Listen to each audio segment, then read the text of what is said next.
Hey there, it's Wendy again from Worldwide Speak.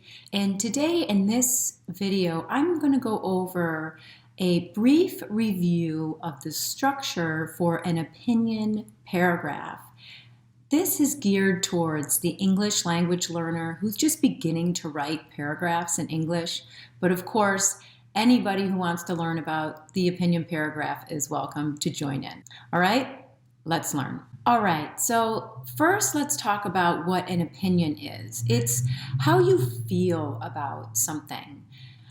For example, let's talk about the company Ford. There you have an image of a Ford truck, and I can say something like, a Ford is the best car to buy. Well, that is my opinion. That's how I feel about Ford.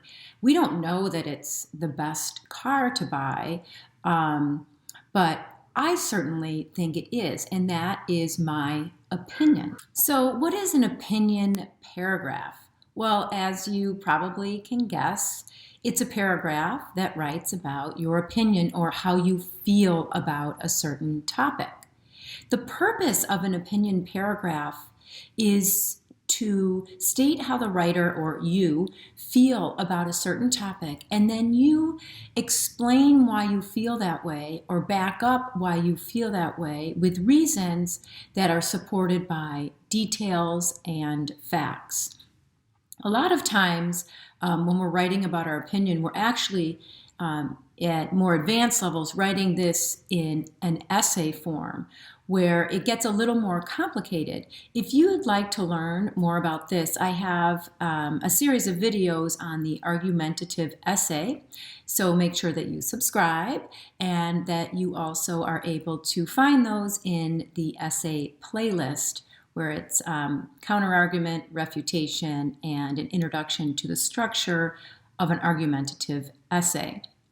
So moving on, this video is just based on the very basic structure of the opinion paragraph, where you're starting to learn how to support how you feel with details and facts. So as I stated, the opinion paragraph is written to express how a writer feels about a certain topic and that it needs to be backed up with details and facts. Well, why do we do this in our writing? Especially in academic writing, we use this a lot, and we use this to show how we feel about a certain topic, to agree or disagree with a certain topic, and then support with facts, our opinion.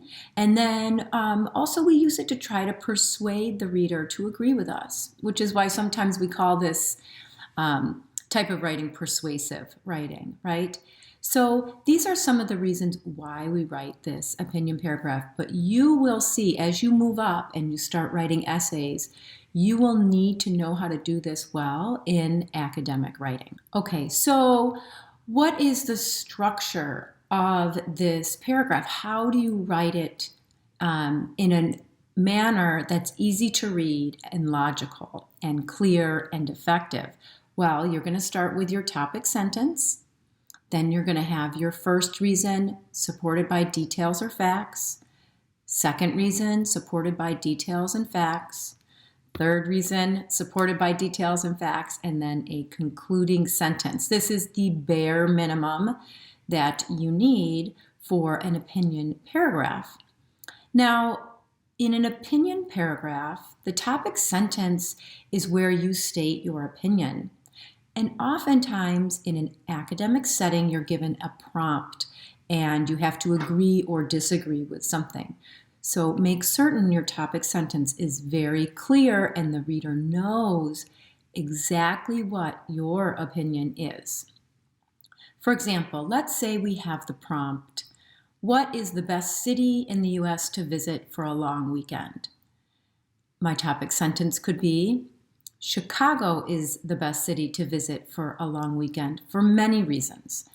So I clearly state a specific city, that's Chicago, and then I tell you that I'm going to give you reasons why this is the best place to visit. Remember, in an opinion paragraph, you need to support your opinion with reasons, details, and facts.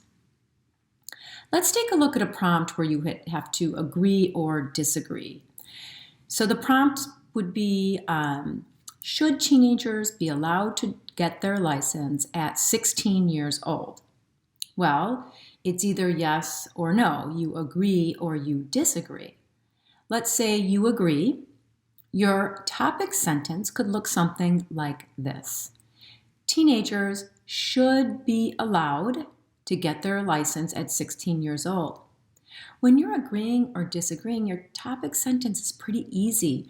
You just need to repeat the prompt, but make sure that you show the reader if you're for or against it. You can see the language is almost exactly the same.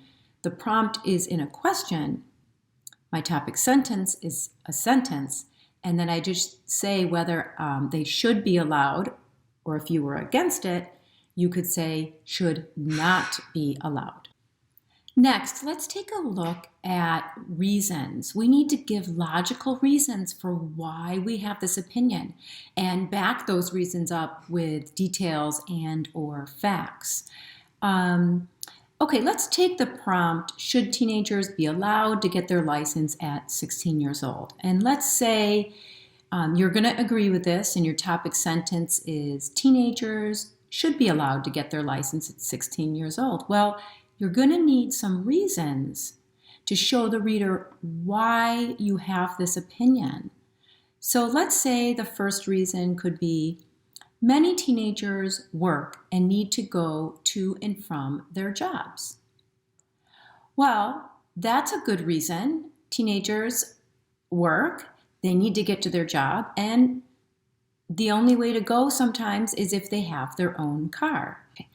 Now, we have our topic sentence, we have our first reason, and what do we need? We need details or facts. So here's a detail we could put after the reason. Parents may not always be able to drive their children to work.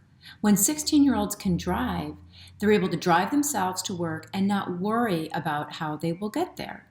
So you can see here we've got a reason, and then we back up that reason with a very specific detail or fact. Lastly, let's take a look at the concluding sentence. This reminds the reader of the topic sentence and keeps them thinking about your paragraph. Remember, our topic sentence was teenagers should be allowed to get their license when they're 16. Now we need to say almost the same thing in our concluding sentence, and then we want to add a little bit more so that the reader thinks about our paragraph for a while after they've read it, so it has an impact on the reader. We could write something like this. In sum, it is clearly advantageous to many when teens are able to drive at the age of 16. That is, as long as they are responsible and abide by the rules of the road.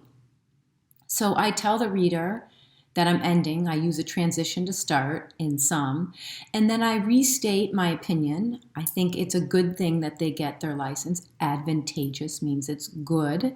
And then I give a little something else for the reader to take with them, to think about. And this is great for 16-year-olds, but those 16-year-olds need to be responsible and they need to follow the rules of the road when they're driving. Okay, I took the time to write out or type out an example opinion paragraph. This will be a great time for you to pause the video, read the entire paragraph, and then come back, hit the play button, and we'll talk about it. Okay, thank you for taking the time to read the paragraph. So here we have our paragraph. It's got a topic sentence, reasons, details, facts, and a concluding sentence. Well, I think it helps when you can see the structure visually. So how about I do this and we just change the color of the sentences to match what kind of sentence they are. So the topic sentence is in blue, the reason is in green, the detail or facts are in orange, and the concluding sentence is in red. This is a nice way for you to visually understand the structure of an opinion paragraph.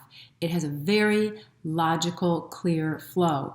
Topic sentence, reason, example, continued, followed by a concluding sentence. That way your reader knows exactly what you're talking about and never gets lost because you're super clear and effective in delivering your message. Lastly, I have some tips I'd like to leave you with for an opinion paragraph. First, you have to make sure that that topic sentence is clear. The reader needs to know exactly what your opinion is and if you're for or against something. Use really specific details when you're writing, and as you move up and begin writing essays and you're using facts, you need to really make sure that your support is very strong because you need to convince somebody about your opinion. And lastly, save the best for last. With all your reasons, use the most important reason or the strongest reason as the last reason in your paragraph. Because this is closest to the end and will stay with the reader longer. You want to save the best and the strongest example for the last reason. So that's it. That is the structure and some tips for writing your opinion paragraph. Remember to subscribe, and we'll see you again soon. Bye-bye.